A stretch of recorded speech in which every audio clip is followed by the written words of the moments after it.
Hey viewers, and welcome back to the channel and to episode 2 of this CB500X preparation for Vic's trip around Australia.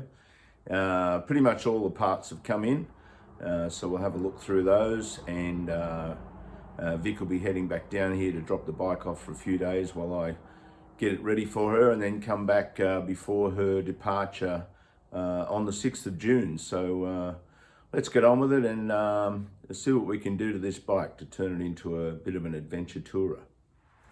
So let's have a look at some of the parts that have arrived for this bike and go through what we're going to do with each of them. So, starting off, we have some oil and a new oil filter. We'll give it a service before she heads off. I think it's done about 20,000 Ks, so I'm not sure what the service history is. We'll do that before she goes. What we have here is some bark busters. Now these are from a Suzuki DL1000. I have a pair of these on my GSX 1250, and I managed to fit a pair of these onto my partner's FZ600. They're reasonably priced and fairly universal, so I thought I'd go with them again and see if we can get them fitted on.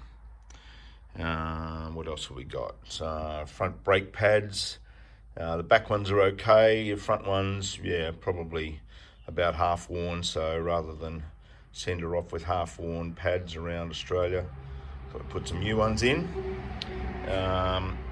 We've got some fold up levers, which actually even have CB500X written on them. So basically it means, you know, if you fall over, they will flip up rather than snap, hopefully.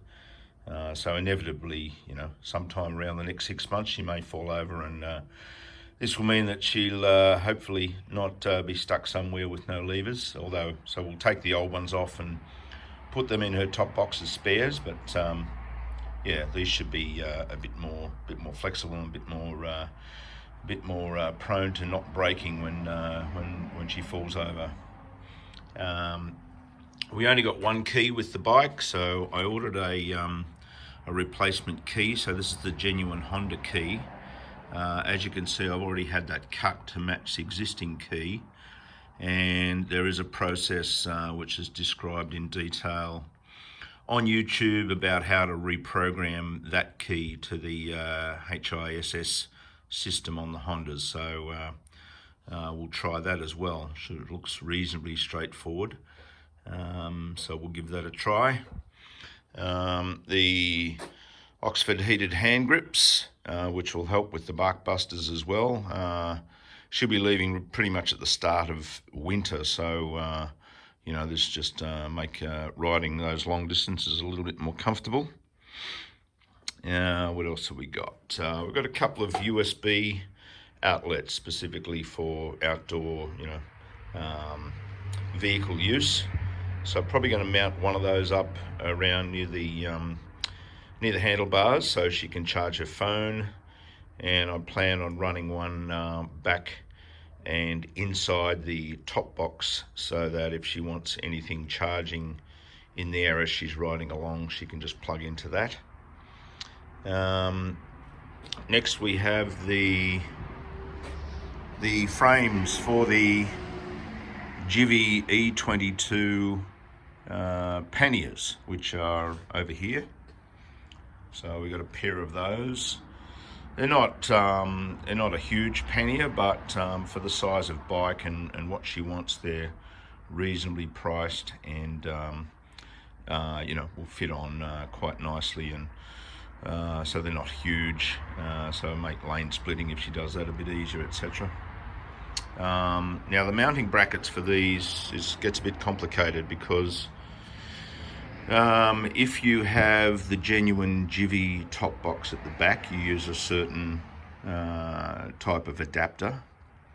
If you don't have a top box, you use this adapter, which I think is the 1121 kit. But what she has is, she does have a top box, but it's not a Jivy one. So I ordered this, and we might have to do a bit of metal work to sort of adapt these these brackets so that they fit using using this frame, but working in conjunction with the top box and top box brackets that she already has. So that should be fairly straightforward. So yeah, that's all the bits that have arrived so far. I think the only other thing to arrive is a seat cover that we've ordered, and let's get on with installing some of this stuff when she gets here with her bike back again.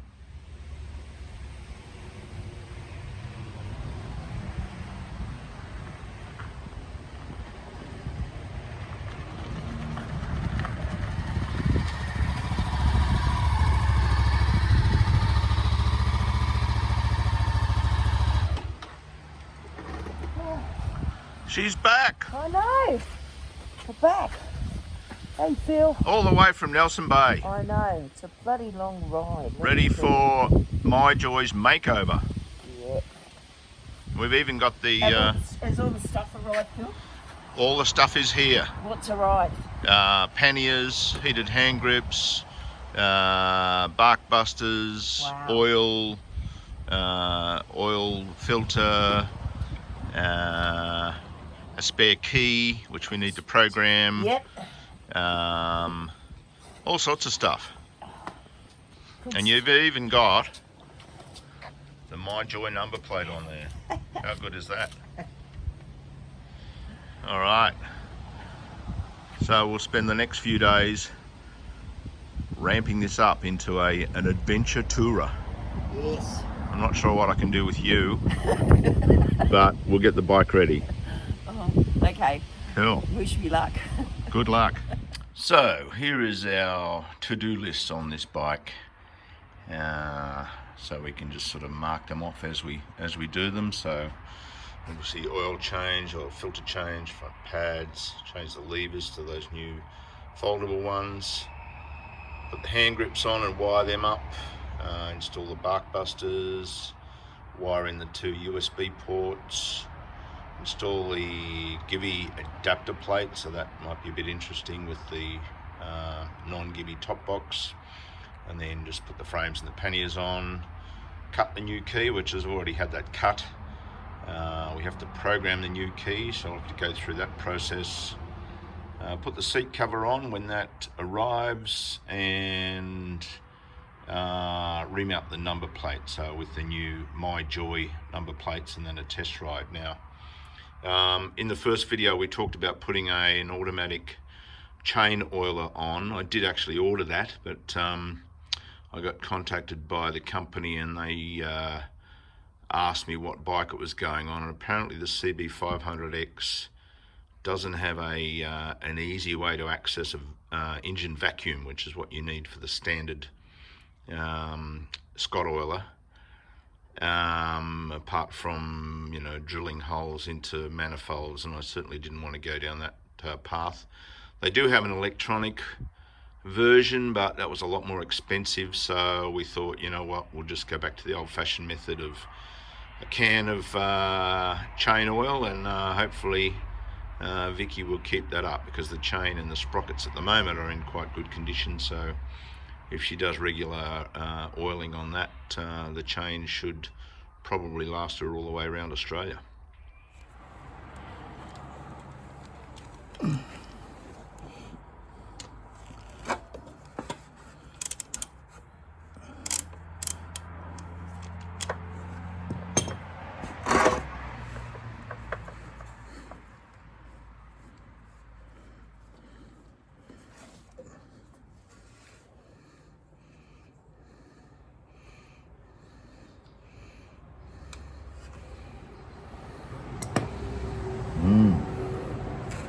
Nice and black.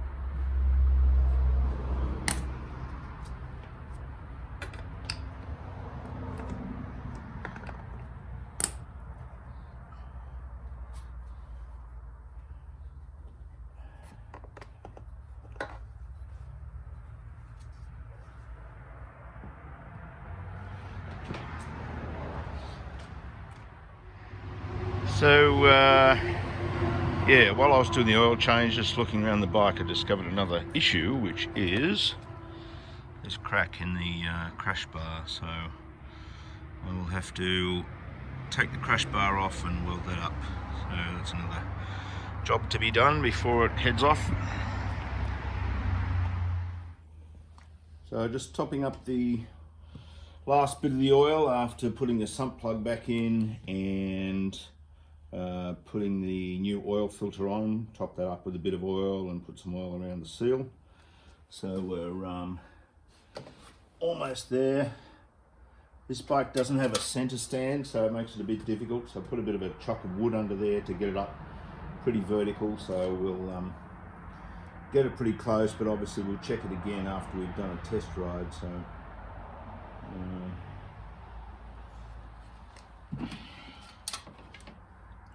that's getting pretty close. So that will do for now.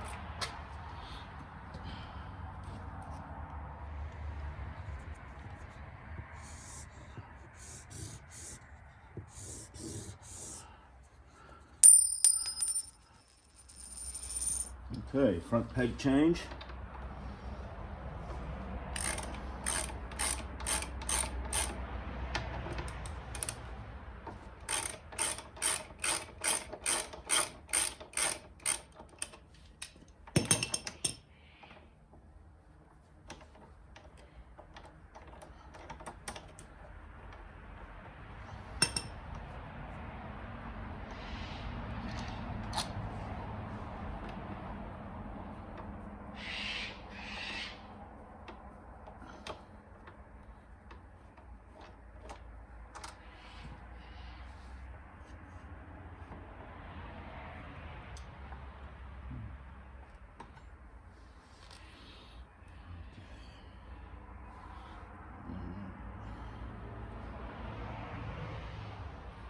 I need to take out this pin.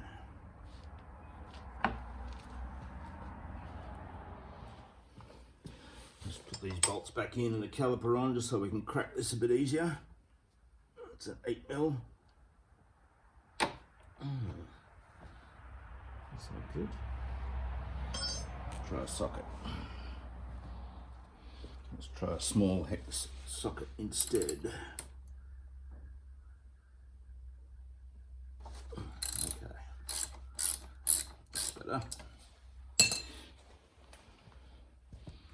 So as you can see, the pads weren't completely worn, but certainly, you know, I wouldn't head off on around Australia with those. So we'll put some new ones on. So we won't have to worry about that for some time.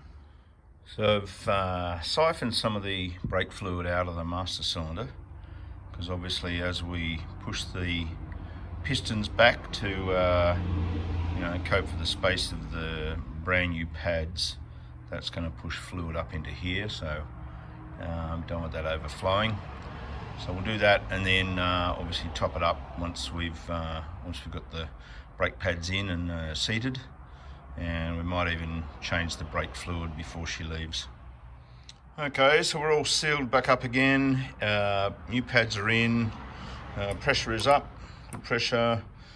Topped up the master cylinder with a bit of .4, and then basically degreased that and hosed it off, because that brake fluid is a bit nasty, can damage paintwork, etc. So another job done.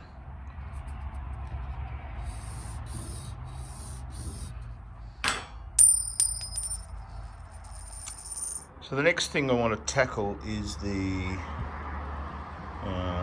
handlebars. So basically we're putting heated hand grips on, we're changing the levers, and we're also putting bark busters on. So I have to sort of do that all in one go. The bark busters that I have will clip onto that type of thing. They actually give you a little bar end weight that goes in there, but I'm going to use the existing ones. The hole is slightly bigger on it. It will need to be bigger for these, so I'll just grind that out. I might need to trim a few things off the end here. So I guess the first thing to do is get this bar end out. I've had a look on YouTube. That's a bit of a trick to get them out. put the new hand grip on, not wire it up just yet, and then fit the bar ends back, put the new lever on. There's a little bolt and nut system that comes up here that holds the bark buster. So let's get on with that. So the method I've been told to get these bar ends off is apparently just ignore that screw. Try and get something that will fit down here like this, and then tap it with the hammer, and this should come out, because the bar end actually goes right in to about here from what I can tell, and that should get it out. So let's give that a try. Right, so managed to get the bar end out using this spanner initially with a small gap. Once the gap was big enough, then put the shifter in there and just tapped it out, and eventually it just popped out. So that's a good trick. And a trick that I have learned over the years for getting old hand grips off is basically you just put a very small screwdriver up between the bar and the pad and the hand grip, and then get your WD-40 tube up there and spray up in there, and that sort of lubricates it, and eventually you should be able to get it off. So let's get this off. So in the Oxford Hot Hand Grips kit, we obviously get a hand grip for each side. This is the left one, which is a smaller diameter. This is a larger one. Wider diameter fit over the throttle. You get all your wiring, a little control panel to mount up near your handlebars there. Got to be a bit careful where you put these on, so that these bits here don't interfere with your levers, and also they give you some super glue to glue it on, because otherwise they'll start to spin around, especially the throttle side. So you have to glue that onto your throttle itself, so that it doesn't spin and cause problems. So there's no standard length for hand grips. So you'll see that this Oxford one is a little bit longer. So we'll have to move the mirror and this switch block in a fraction. They also give you this bit at the end which you can cut off, which will give you an extra few millimeters as well. So let's move that in and get it the right length. Okay, so I've changed my mind on that. I did move the mirror in about 5mm, which is what we needed. But on a lot of the more modern bikes, there's actually a locating pin on the switch blocks, which fits into a little hole on the back of the handlebars. So it basically sits in one position. You can't move it, so you can't twist it around or move it in and out. We could grind that off and then move it in, but with certainly the other side where you don't want this to be moving, I think what we'll do is just put the hand grips on, and they can hang off the end here by 5mm. That's fine, and then we'll just put the bar end into however far it needs to go to line up with the outside, and enough space for the bark buster to clip in.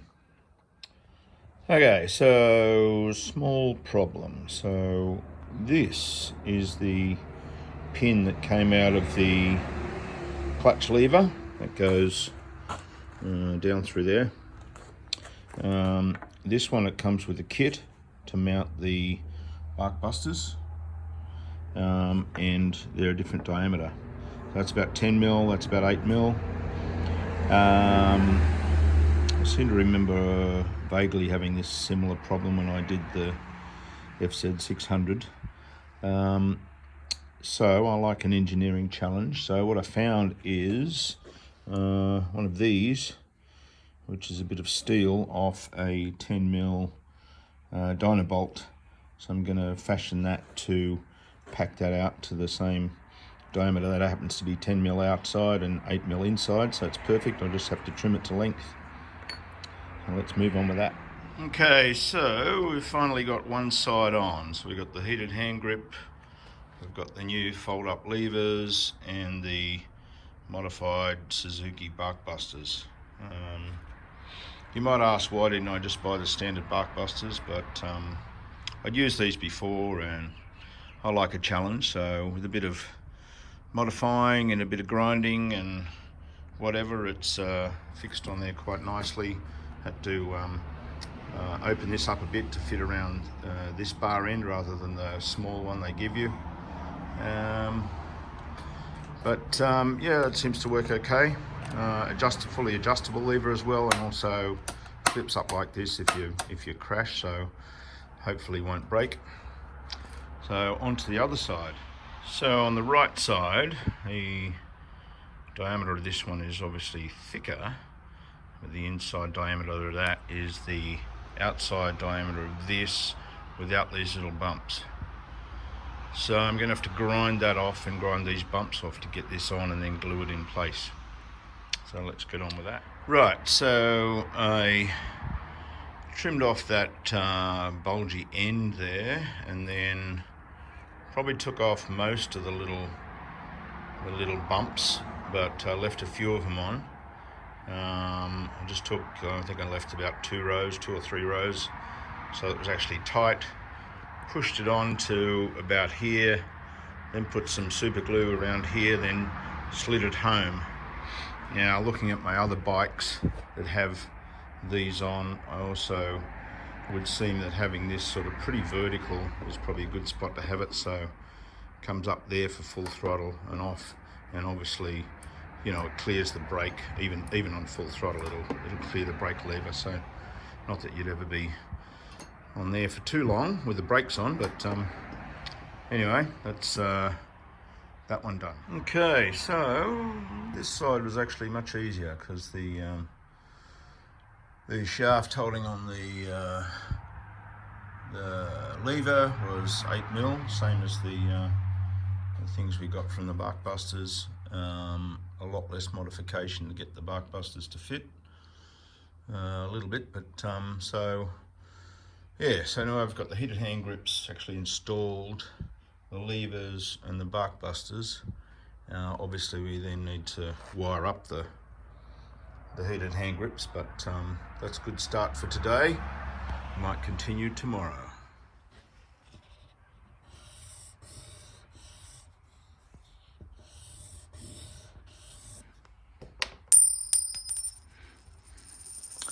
So we might leave it there for this video. I want to try and keep the videos sort of between 20 and 30 minutes. So we've done the oil change, we've done the new pads, we've done the hand grips, the levers and the Barkbusters. So thanks for watching. If you're liking this, then please subscribe. And in the next video we'll get on to maybe trying to finish off this thing, or might be another video after that, depending on how much we need to do. So again, thanks for watching, and see you in episode 3.